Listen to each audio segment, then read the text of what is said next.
Welcome back. The Bald and the Beautiful, 10 to B, along with Max Fuller. New segment, Max, that we preview the weekend a little bit for ourselves. What are you blanking this weekend? Don't take that the wrong way. Get your gutter out of your mind. Get your mind out of the gutter. What are you blanking this weekend? The first blank, doing. What are you doing this weekend? I'm going to start. Go for it. My daughter is going to a birthday party tomorrow. She's going to a cousin's birthday party. So I've got the two boys to myself tomorrow morning. Heck yeah. And basically for the last couple months, and we just never got to it because, basically hockey season, you're doing something every day. Right. And then we had spring break vacation. So we haven't had time to go to it yet, but Samson, my 9-year-old, has been begging me to go see the GOAT movie. Yeah. The animated GOAT movie. Now, I heard you watched it, so can you give me a little preview of what I'm in for tomorrow? It's a great movie, and the animation is a little strange at first because I feel like there's animation for kids movies has become so homogenous. They all kind of look exactly the same, so it's a little bit strange, but it is really cool to look at. It's creative, and it's basically just it's almost like Zootopia with basketball. It's like a story that is about kind of like inclusion and not doubting yourselves and not judging books by the cover. And it's got a bunch of voices that you'll recognize. Steph Curry is one of the voices in the... Angel Reese is in it, too? Yeah, Angel Reese is in it. They got Gabrielle Union. Gabrielle Union. I'm never mad to see Gabrielle Union on my screen in any way, Lowercase shape, or form. And so it's a really good, heartfelt movie. A lot of these kids' movies, sometimes, and they're not made for us. They're not made for our entertainment as well, but some of them, they can be... Oh, I'm entertained by a good chunk of them. Yeah, for sure. That's all I watch now. I don't watch adult movies anymore. Yeah. When you have, that came out the wrong way, too. That came out the wrong way.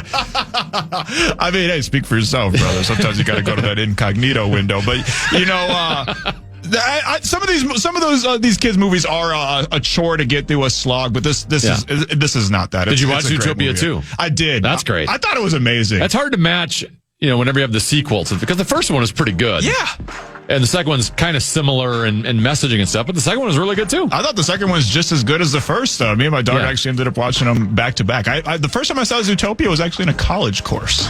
Really? Yeah, they had us breaking down the themes of Zootopia. I swear it was a real college course, not like it wasn't like remedial. Like made up credits that like the athletes get to go to that course to make sure they're passing. And then I think you said recently you were going to go to see Hoppers. Yes. Is that what it's called? Yeah, we did. Was that good? We did go see Hoppers. Yeah, it was good. It was hard to, my daughter's a teenager now, so it's a lot less. That movie was great, Dad. It was awesome. Sure. And big smile after the movie. I was just like, what'd you think of the movie? Good. All right, cool. So I'm lucky to get more than three words out of her, but I ended up liking it. It's kind of like Avatar, but with animals. People transporting their brains into the minds of animals and getting to know the animals and stuff like that. So I thought it was a really good movie. Okay. My kids don't care about the movie. They just want their free candy. Yeah.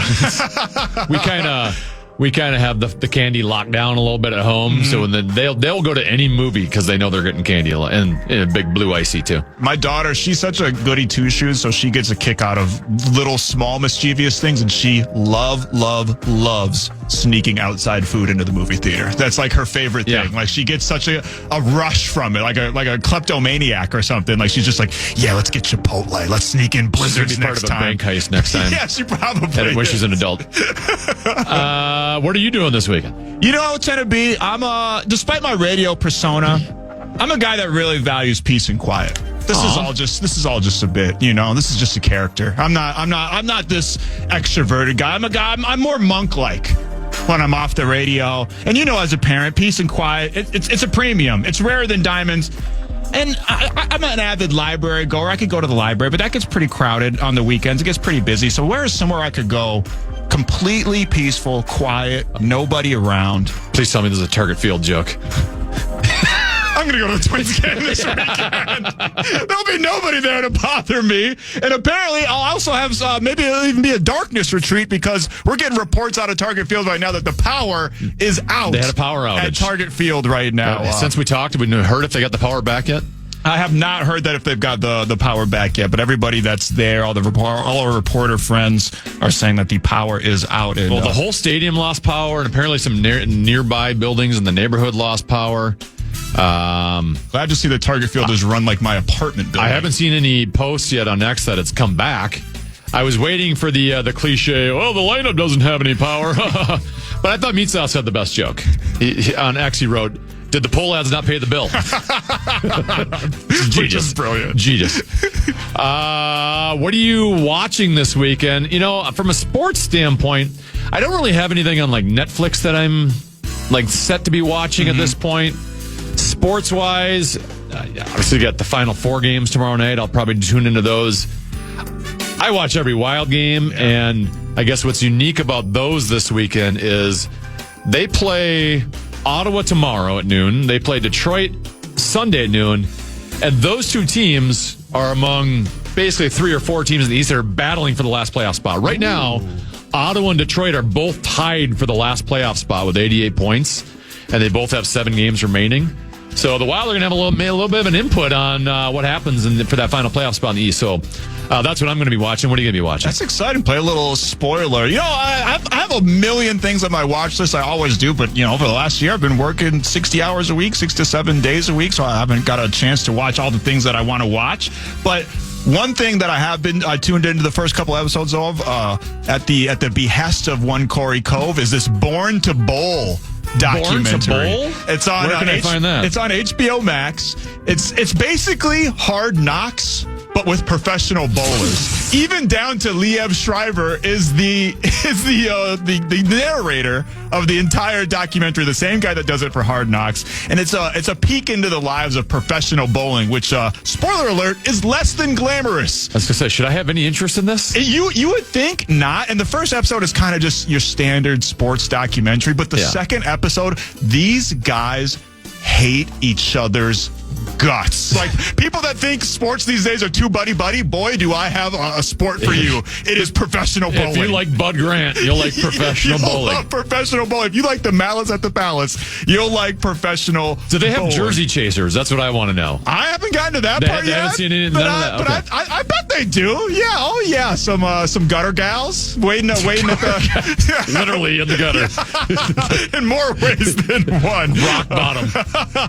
But it's a fantastic documentary so far, and these guys really because you know there's not all this cash flowing around. It's not like the MLB, the NBA, the NFL, or the NHL at this point where everybody's getting paid, everybody's got millions. No, only the winners get paid essentially. So you have to go through these grueling tournaments. That's great. For days and days and days, and only the winner comes out with a little bit of cash. So as you can tell, I mean, it's not just the sense of competition. It's a survival instinct, you know, like you're trying to feed your family against these guys. So it gets pretty fiery. It's been a real. That's what I love about golf to a certain extent. You have to earn your way onto the tour, right. And then a lot of these guys are struggling even just to survive, and just like even taking like 10th place on the final day of that final putt to get him into 10th, and the amount of money it makes for him could change your life. Could be pretty cool. All right, this is our final question for what are you blanking this weekend? And for the final one, we're going to do what are you dreading this weekend? I don't have a lot to dread this weekend. I don't have a lot of negativity to bring, but I will say Easter's on Sunday. Yeah. And what I'm dreading is when you do the Easter egg hunt and older brother because he's 11 and middle child because he's 9 come back with more eggs when they're doing the Easter egg hunt. Yeah. And they are loaded up with like 30 eggs. Right. And then my 6-year-old daughter comes back with 6, and then the meltdown ensues. I am dreading the Easter egg hunt meltdown that is coming. And I know it's coming. It's bound to happen. Yes, it's going to happen. What are you dreading this weekend? Especially with your siblings, you're not going to think about, I should leave a few. You're trying to run up that number. Oh, you're trying to run up score. Yeah, one of your boys would get all the eggs if they could. Yeah, they're both reaching for the egg at the same time, boxing each other out. There's going to be some hands that are thrown. Yeah. One of mine is once the weather gets good, the crazy people on my street tend to come out. I live in a very eccentric you part live online? of Minneapolis. Oh. Yeah, I live on social media. But basically, once the nice weather comes, the crazy people start to thaw out a little bit. And they like to hang out on my street a lot. It's not going to be nice this weekend, though. I know, but even the sun, even anything above freezing, they're outside on the streets. They're having full concerts. I mean, not just... There was a guy the other day who was doing a full... It's not even beatboxing. He was making like a beat off of his knees, and he was singing a song. And that'd be whatever. It's 3 in the morning, 4 in the morning. I live downtown. Listen, do your thing, baby. But he had a whole set list. It wasn't just one song. It was one song, flowed into the next song, flowed into the next song, and it probably lasted for about 30 minutes before I was like, why, man? And he's like, yeah, you're right. I'm sorry, Ben. I'm sorry. You got a free concert. I know. At 4 in the morning on the weekend. So I'm dreading that. That reminds me of the movie Coming to America. Oh, yeah. when Eddie Murphy is like, to be loved. And he's just screaming. Right. The guy's like, F you. It's like, yes, F you too. He just doesn't know what it means. Such a great scene. Yeah, it's a great movie. Yeah, speaking of watching things. My favorite is the halftime of the basketball. Oh, yeah. What is my favorite part of the game? Did you know that he was all the people in the barbershop Yes, in that movie? I did. I did not know that until except recently. for one. I think Arsenio was one, wasn't he? No, I think he was all of them? I think he was every single person. Okay, I thought Arsenio was one. There was a really good documentary about Eddie Murphy that's on Netflix. I think you were about to say something else you dread. Oh, you had multiple things you're dreading this weekend. I know. When you first asked me that, I was like, dread? I don't know if I'm dreading anything. But then I found out, I guess I am. Let me bring the negativity out of you, Max. Yeah. You're always just a sparkle ray of sunshine. You're like unicorns and rainbows. Let me bring out the negativity out of you. I know. It's like the evil emperor from the Star Wars. Just good.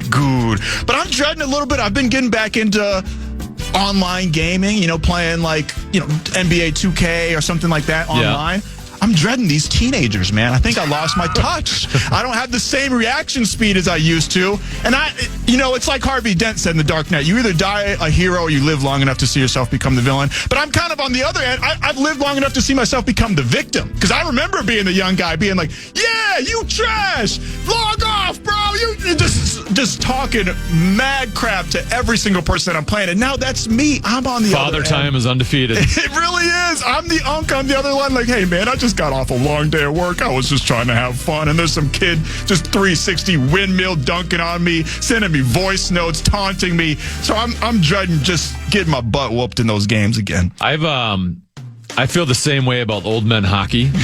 I'm playing a lot of beer league hockey with kids that are much younger than me. Right? They're literally in college, out of college. I've lost a step a little bit. I don't have the same explosiveness as I once did. But I also, I'm going to hang on to this as long as I can. 100%. Because if I take 6 months off, it's over. I will never have a shot at even being in the same rink as these kids. So I'm forcing myself. I'm going to keep playing as long as I can, and I know it's coming to an end soon. But it's humbling. It is very humbling. That's it for What Are You Blanking this weekend. Up next on the other side of this break, Max, I might do a little blind rank with you. We'll see how that goes. We'll do that. And then we're going to talk with Michael Russo at 2:30 right here on The Fitz.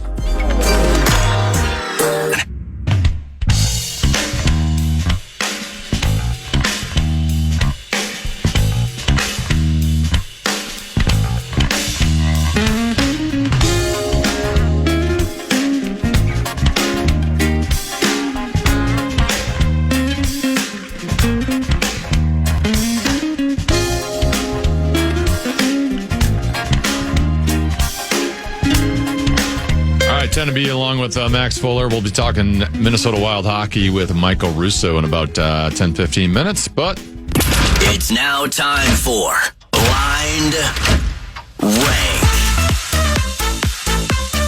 Max, you know how Blind Rank works? Yes, sir. You've seen it all over social media, right? It's everywhere. I'll give you a category with 10 different options. You got to rank them 1 through 10, but you don't know what's coming up next. All right, cool. Though I think this one might be a little bit more obvious than most, but we're going to have number 1 be the best, 10 be the worst in this spot, okay? Blind rank, Max, teams that could win the NBA championship. Ooh, okay. Let's begin with Bodega Cat and the New York Knicks. They just don't have enough depth for me. They haven't really changed too much from the last couple years where they ran into the same problems in the playoffs. Plus, it's a Tibbs-led team, so it's going to fall apart at any point. Well, wait, no, Tibbs isn't the head coach anymore, is he? I'm not sure. I'm going to put him at 7. 7 for the New York Knicks. Yeah, Eastern Conference not too strong. Well, this might have changed after last night, but how about the Los Angeles Lakers? Ooh, yeah. If Luka can't go, then this team shouldn't even be in the top 10. But if I'm assuming that Luka Doncic is all good, he's A-okay, I would say... He doesn't, run anyways. Yeah, he doesn't... he just needs to post up at the three-point line and do a couple shimmies, and he can do that with a bum hamstring. Right. It's not predicated on athleticism. He can still flop regardless of the hamstring, right? 100%. I'm going to say 4. I'm going to put him at 4. LA Lakers at 4. I almost reposted it last night, but I was like, I knew I'd make the basketball community too mad, and the comments, it just wasn't worth it. but there's video of Matt Zuccarello of the Wild and somebody else. They're like playing basketball, like in the lower levels of Grand Casino Arena, right? Before the game, right? They're doing like basketball for a warm up. And Matt Zuccarello's on offense. He does like the slow motion where he intentionally runs into the guy and then flops his arms back. And it was caught on camera. I'm like, that is just genius. That's amazing. Loved it. All right, you got the two big the big city teams, the LA Lakers at 4 and the Knicks at 7.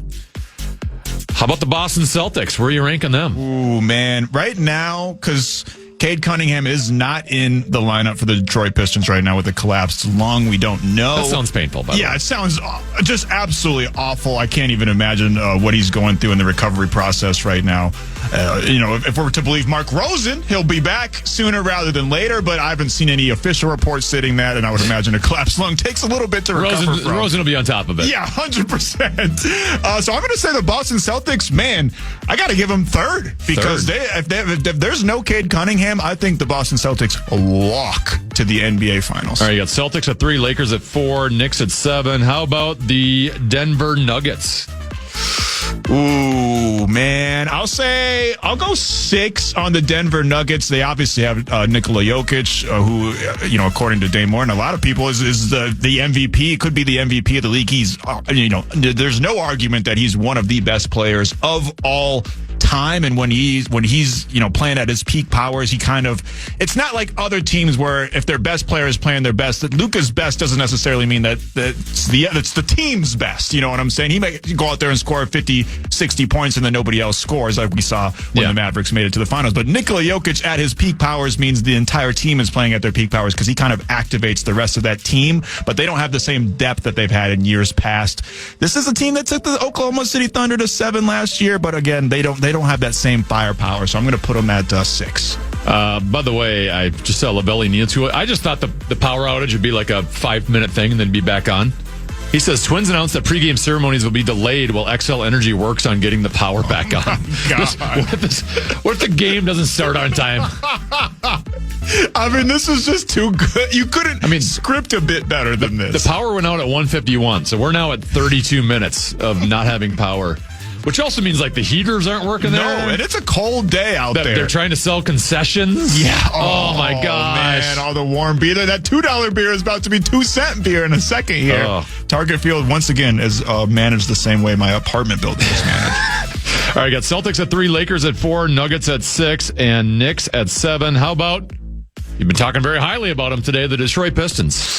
I'm gonna put the Detroit Pistons at 5. I would put them higher, but I'm gonna put them at 5 just because Cade Cunningham is such a question mark. They are obviously clearly a really good team. They just beat the Timberwolves twice without Cade Cunningham. And they've been faring fairly well and pretty much have been in the number 1 seed in the Eastern Conference since the season started. They're a complete team and they play a completely different brand of basketball than the rest of the league right now. If Cade Cunningham was healthy, I can say pretty confidently I'd put them at number 2. I would put them up there with the best of the best, but they don't have Cade Cunningham, and it's a question mark. But they're still a damn good team. I think they can still make some noise in the playoffs. So I'm going to go 5. So all you have left now is 1, 2, 8, 9, 10. You're really keeping the outer edges open here. Yeah. OKC Thunder. It's got to be number 1. You got them as your number 1? As much as I hate to say it, it's got to be number 1. I mean, I just don't like SGA. I don't like him either. I don't like the way he plays. He's one of the least likable. Like, Luka at least is... I can appreciate his value as a villain in the NBA storyline. You know what I'm saying? Like he at least has like a little personality to him. Right. Like he antagonizes They both flop the crowd. like crazy, though, and SGA's is worse. Yeah, it's way worse. And the thing about SGA, like, we hate Luka for complaining. SGA doesn't have to complain because he gets every single call, even the ones he's not going for. But this team, I mean, man, what more can you say about him? Everything that's already been... There's nothing I hate worse than when a guy's driving the lane and the defender's just standing there, and then the offensive player will intentionally put a shoulder into him, and they call it every time. It's every single time. It's why ridiculous for this. Michael B. Jordan's lucky that SGA didn't win the Oscar this year. He should be a multiple-time Oscar winner. But yeah, this team, they're such a complete team, and they do all of the little things right. So you have to play a perfect game for 4 straight games, essentially, to beat this team. And it's hard to see any team beating this team in a 7-game series. All right, you have 2, 8, 9, 10 remaining. I'm going to go with the San Antonio Spurs. I mean, this just kind of makes the end of the list more predictable, but I gotta put them at number 2. Oh no, they're the team that has been giving the Oklahoma City Thunder hell all season long. I think they've beaten them at 4 out of their 5 matchups, 3 out of their 4 matchups, something like that. They've had OKC's number. We know that the regular season doesn't really mean anything. The Phoenix Suns were undefeated against the Wolves a couple years ago, and the Wolves swept them in the first round of the playoffs. It doesn't really mean anything, but these two teams clearly match up very well. It all comes down to the last second, essentially, and these guys don't like each other. Like, Victor Wembanyama does not like SGA or his brand of basketball. I'm on Team Victor. Me too. Team Wemby. Me too. And I was a Wemby denier, a Wemby hater out of the gate, but man, I mean, it's basically his league. Yeah, as long as he can. And I stay love healthy. that he's going after them. Me too. Right, and calling them out for getting all the calls. He's kind of doing that with other teams too. He's just changing the culture. Guys want to play their best when they're playing against Victor Wembanyama. We saw Ant a couple months ago say basically, I wish we could just clear out the court and it could be me and him one-on-one. He's bringing out that kind of competitive spirit in a lot of different players in the NBA, and you just got to love it as a fan of the game. All right, lightning round here. We need to go quick. Yeah. Houston Rockets. So you have 8, 9, 10 remaining. Okay. Durantula, Houston. I'm going to say, I'll say 10, or I'll say 9. I'll say 9 just because they do have Durant, and they got a pretty good defensive unit. So you have 8 and 10 remaining. Minnesota Timberwolves. Oh, man. I can't believe you put them that low, Max. I know. I didn't mean to put them that low, but I guess they got to go 8. I'll put them as high as I can put them. Put them lower than Karl Anthony Towns? What are you doing? I was a little too friendly to the Knicks off the rip. They should be a little bit higher on my list, but it's the blind rank for a reason. The Timberwolves. This is a Timberwolves team that I could just as easily see them getting bounced in the first round or going and winning the whole thing. And then you now have the Cleveland Cavaliers at number 10. So they should be Thunder, Spurs, Celtics, Lakers, Pistons, Nuggets, Knicks, Timberwolves, Rockets, Cavaliers. Pretty close to what you would have gone? Yeah, Cavaliers would have been number 10 regardless, even if they weren't the last one, for sure. All right, we're talking hockey with Michael Russo of The Athletic. He'll break down Minnesota Wild hockey for us next right here on The Fitz. Wolves.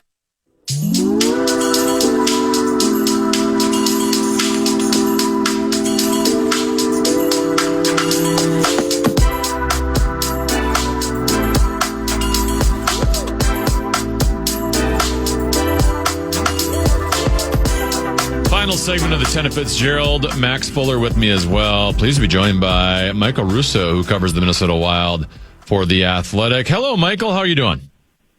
I'm doing great. How are you? Good. Are you heading to Ottawa this weekend or in Detroit? No, and you staying home? On his way there now. So okay. Well, my first random question for you, because right now at Target Field, their pregame ceremonies are all being delayed because they have a power outage. It's been over 40 minutes now, and they haven't fixed it. In your history of covering the great game of hockey, what has been like the craziest delay or pause in the middle of a game type of story? I'm sure you've had to have had some sort of weird moment in that regards throughout your career covering hockey. Yeah. What is going on then in the city? Because I just lost my power here at my house. And I don't live anywhere near Target Field. So, yeah, I don't know. It's a good thing you guys called me because I wouldn't be able to get on the Wi-Fi. Delays. I was in Pensacola once covering an exhibition game, and the ice was garbage, and they had to delay it a couple times. The most have been injury related. I talked to Cam. I was talking to Cam Stewart the other day, and we were talking about a time I was covering him in Ottawa, coincidentally, and he got elbowed in the head by Kevin Dane and was out before he hit the ice. That stopped the game for a long time. Same thing in Montreal once. Scott Melody went head first in the boards. Obviously, Curtis Foster in San Jose. Mostly glass. I don't remember any power outages. We've had fire alarms go off in the middle of games, even at Grand Casino Arena. That happened 4 or 5 years ago. I remember. So stuff like that, but nothing like this that delayed a game because of a power outage. I think we had a power outage during the high school state tournament for this year for Grand Casino Arena. I think they did for a little bit, where they had to stop the game because the lights went out, but it came back rather quickly. Before we talked about meaningless stuff like the Minnesota Wild, I know you had made an effort to have some pins made for Jesse Pierce, who I think people know by now, tragically died along with her 3 children in a house fire a couple weeks ago. I know you went to the visitation. You had some stuff done with last night, and they had a little tribute tour at the game. Where are you at in the processing of this? Because it still just doesn't seem real to me. Yeah, no, it really doesn't. I was telling somebody that today that it still doesn't feel real, and it's not getting any easier. And last night was obviously tough, and surreal, and just the fact that life goes on. I love the stuff that the Wild did, and some of her friends in the press box did at her seat yesterday. It was such a great touch, by Judd Zulgad and those guys over at Score North, putting the blankets on her seat, and somebody put a hot dog there because she between periods would go down to the NHL alumni room and always get a hot dog, and so somebody put a hot dog there. Yeah. I thought it was amazing how the Wild's game night staff, delivered the pregame lineup to her seat, put the game sheets between periods and postgame at her seat, and I think that's the biggest thing that we're working with the Wild on coming up with ideas. And I know they've talked with Mike, her husband, and the father of those three beautiful kids about stuff that they could do, and they'll do stuff in time. But we're spitballing different ideas with the Wild, and they'll take the lead on that. But the one thing that we want to continue to do, and not just now, but well into the future, is just always make sure that her presence is felt both at Trio Rink and at Grand Casino Arena. And so these pins were the least that we could do. Sarah McClellan and I came up with the idea. Sarah's sister actually designed them, and we found a company that really fast-tracked it to my house. In fact, I'm ordering another 100 today because so many people, colleagues and friends of hers around the league. I'd love to get it to the family as well. So I'm buying another 100 today, but I'm about to head out to the post office and mail a bunch to some people that really want them, a dozen to NHL.com who really want them, and so that's and I'm really glad that these pins also signify the three children and have their names on it as well. I know the impact she had on me. I had an idea of the influence she had on this market. I was blown away by just the outpouring of support for her, not only locally but nationally. You have NHL coaches, Andrew Burnett in Nashville, Dallas. She's gotten donations from like the Columbus Blue Jackets. The NHL sent out stuff, sent out tweets. I had never really recognized what she had meant nationally to the entire league. Yeah, and I just wish she knew, because I think she would be blown away by this, and I can't tell you how many, other teams' PR departments and coaches and players have reached out to me, because the one thing in this, and I've said this before to, I think, Dan and MPA, but but I do think in the shrinking media world that we're in now, it's almost more and more rare that visiting writers go on the road. Yeah. It's usually just the teams covering themselves and their social media team and their cameras, and maybe one of them has, a couple of them have actual writers that go on the road for their websites, but not a lot of visiting writers. And so a lot of times after games, she would be the one that would go to the visiting locker room and gather quotes. And so she was the one that would be asking the visiting coach questions and players. And so they knew her almost more than they knew, a lot of us people that weren't affiliated with NHL.com. There were just a lot of people that were heartbroken. I was just out in Denver for a couple days, and Chris McFarland, the GM of the Colorado Avalanche, came up to me and just talked to me about it and how tragic it was. Corey Masisak, who writes for the Denver Post, that used to write for NHL.com, was absolutely devastated. I've gotten texts from people from USA Hockey. You forget how many hats she wore over the years, and got her start really with USA Hockey as an intern many eons ago. So,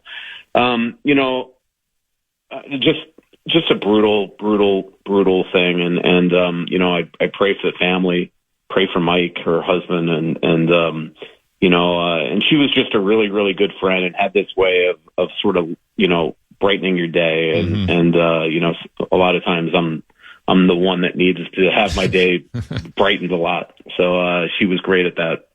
All right. Not easy to segue away from that to stuff that doesn't mean as much, but the Wild do win against Columbus 5-2 last night. Michael, I I just felt like last night, and I know the competition's a little bit different, but I just felt like they just played a different style last night, a little bit more jam, a little bit more physicality, a little bit more intensity. Is that a product of, well, we got the Quinn Hughes reunion and 3 players on Vancouver used to play in Minnesota, and we know that we got to prove to the other team that we like who we have, or are they in the process of ramping up for the playoffs? Combination of both? How did you view it? Yeah, I think it was more the latter. I just think that they haven't been happy with the way that they played really the last 3 weeks. And, they came out of the Olympics pretty good, had a huge win in Vegas, played well in Colorado.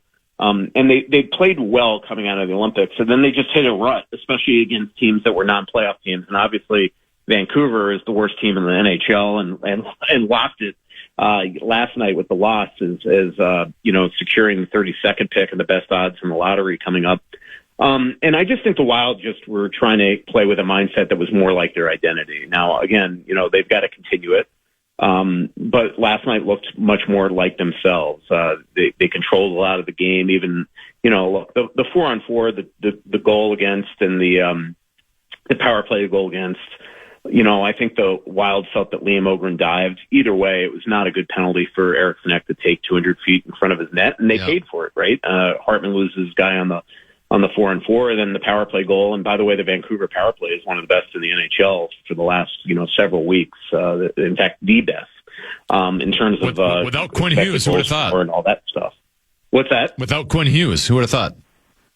Yeah, I know, it's crazy. All they needed was to get rid of their, Civ or whatever. But yeah, I mean, it just felt to me like they just looked more like themselves. And, the other thing is I think the 4 days off really helped them. They needed rest, and they definitely needed work on the ice, and really nobody more than Quinn Hughes and Matt Boldy and Kirill Kaprizov and Faber. And those were the 4 best players in my eyes last night. Those guys have played a ton of hockey.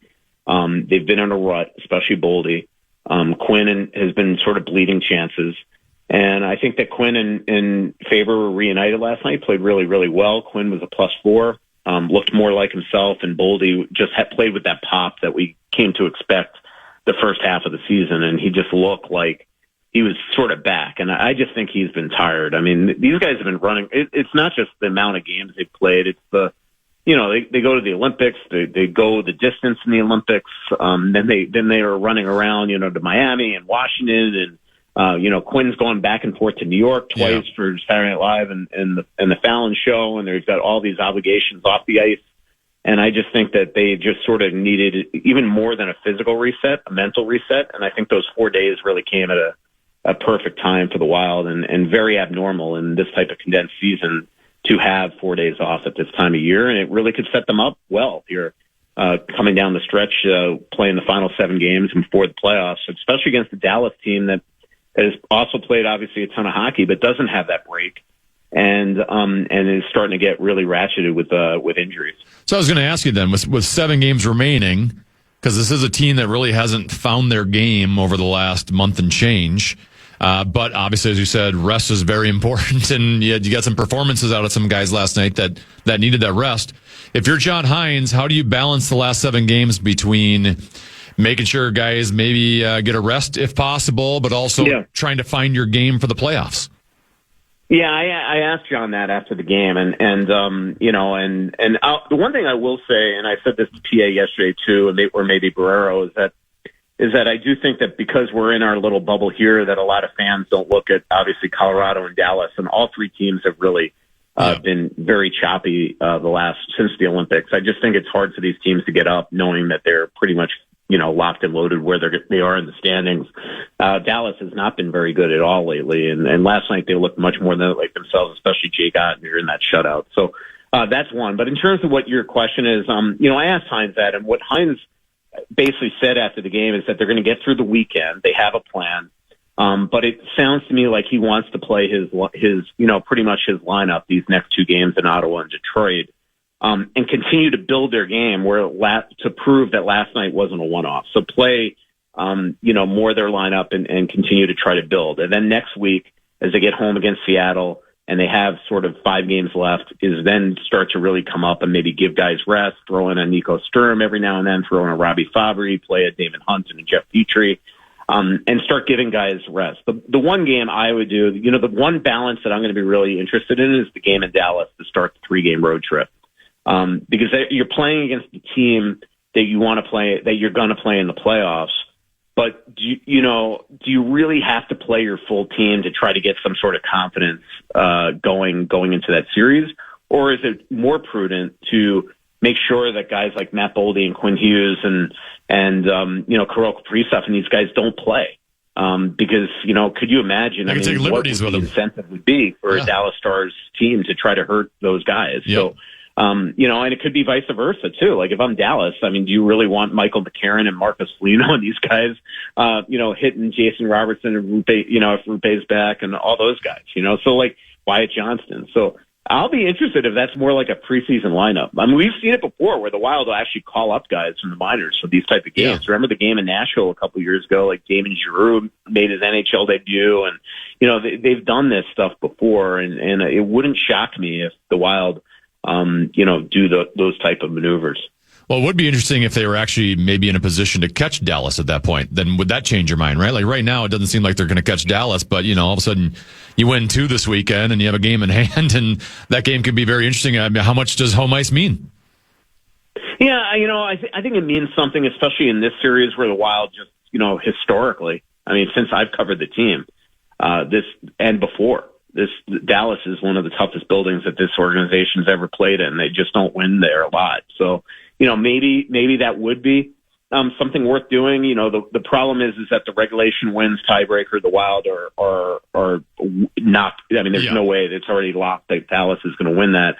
So, even though they're only 6 points back of Dallas and have a game in hand, you're basically got to get 4 wins to their, 1 or 2 to be able to even pass them. So it's almost mathematically impossible. Yeah. Especially from the tiebreaker standpoint. So, my guess is that by the time that happens, it's going to be pretty difficult to they've got 3 games before that game. So we'll talk a little next week and see how it works. But my guess is that at that point, it was probably a smarter thing to try to, make sure that you don't get guys hurt that game. We're talking with Michael Russo of The Athletic. The Wild have 2 games this weekend in Ottawa and Detroit, Saturday and Sunday, both games at noon. You can hear both of them right here on the Fan. You mentioned that the Wild maybe want to play more of their playoff type lineup this weekend, and I'm curious, what is that lineup? Because especially at the forward position, they have multiple guys that are deserving to be in the lineup, and it almost seems like a good player's going to be sitting up in the press box. So, and they've been kind of rotating guys in and out here over the last couple of games. What do you feel like is going to be that final lineup, especially at the forward position, maybe in your bottom 6? Yeah, my guess is with back-to-back games, we might see Urov play one game, and we might see Nick Foligno play another. Nick probably, maybe even in Ottawa, because Nick, obviously is sort of from, he's from Ontario, not sort of. And I do think they have a bunch of family coming to that game, so we'll see. I think that last night's lineup is probably the opening night lineup for the playoffs if they're healthy, and one big reason why I think that is because Tarasenko, Urov, and Bobby Brink last night, I thought they did everything in that game but score. I thought they were outstanding. Bobby Brink was, creating plays left and right. Would have had a couple of assists if Tarasenko and Urov weren't robbed. So I just think that it makes sense to start with Urov and have Nick Foligno in the press box to start game 1. But the way it works in the playoffs. The second you lose a game and now everybody starts looking at lineup changes and things like that. And if they felt like maybe the game they lost, they weren't heavy enough or didn't kill the penalties that they felt like they should have killed, then it's easy to throw Nick Foligno into the lineup. And I do think that Nick came here with the reality that he might not be an everyday player and might not be an everyday player in the playoffs. Obviously, he wants to be. But, to me, if it were me, I'd start with Urov, there and then go from there. At least I think we know both games this weekend, you're going to be getting playoff type effort out of the other team because Ottawa right now currently sitting in the last spot in the Eastern Conference, but Detroit's tied with them both in points and games played. Yeah, Columbus that's tied with points, but a game back. I know Philadelphia had been making a run, but they've lost 2 now. But they're 2 points back. There's even Washington's 3 points back. And both in the East and the West, that's pretty jumbled up. How do you see? We can talk specifically about the East first, since Ottawa and Detroit are their opponents this weekend. But how do you see the West playing out with that final playoff spot as well? Two extremely desperate teams, as you mentioned, and the Wild better be ready for those games because they're going to be physical and they're going to be fast, and they're going to be facing desperate opponents. And the Wild don't play well usually in Ottawa, and Detroit's usually there's some wild games. Remember that comeback that they had last year after the Four Nations there. So I think these are going to be really good games to get the Wild tuned up for the playoffs, which also could be another reason why John Hines wants to, sort of start with his plan of maybe resting guys next week. So I think it's going to be outstanding. And then in the Western Conference, it's been back and forth. I mean, Nashville last night, they won in a long shootout. I think 9 rounds. The first 14 or 15 shooters in that game didn't even score. But they blew a huge lead to get there and basically gave LA a point that they couldn't afford. Winnipeg's still hanging around. Seattle, who's the Wild's next home game, is still technically hanging around and has a game in hand on the 3 teams right in front of them. And then San Jose, as well as they've played lately, and they've won 4 in a row, the Sharks, are still basically tied in points with Nashville and LA. So these are going to be huge games down the stretch in both conferences, and it's frankly why they have this loser point and all that stuff. I mean, it's what keeps Gary Bettman sticking with this playoff format and this standings format is the fact that unlike a lot of sports coming down the stretch, these teams all really still have a chance to make the playoffs, and it keeps fans interested and all that type of stuff. All right, final question for you, Michael. What do you think is going to be the philosophy regarding the goaltenders as we move into the playoffs? The good thing with the season so far is they've gotten good, solid goaltending from both of them. Clearly, it looks like they lean Gustafsson, and I would imagine he's game 1. But is Gus getting a little bit quicker hooked than maybe most teams would have because of Wallstedt, or do you think they want to ride Gus as long as they can in the playoffs?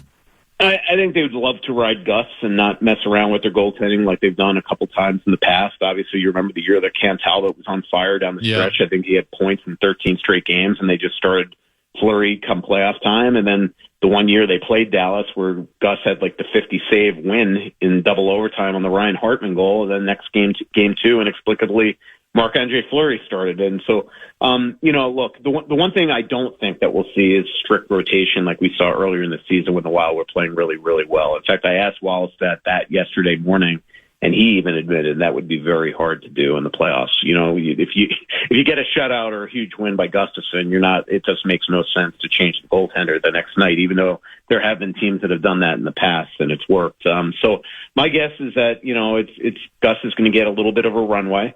Obviously, if he struggles, you make a change. But the one thing I'll just say about Gus is, if you look at his playoff numbers with the Wild in his postseasons, he's been really good. And, the 1 year against Dallas, the one issue he had was on the PK, but I don't think that was all his fault. But they gave up 9 goals that series. And, so I just think that they're going to go with Gus. And then, obviously, as always, when, you always have to react to losses in playoff series. And, I'm not saying that we're not going to see Wallstedt, but I think that they're going to give Gus a little runway. Thanks for your time, Michael. Appreciate it. We'll talk to you again soon.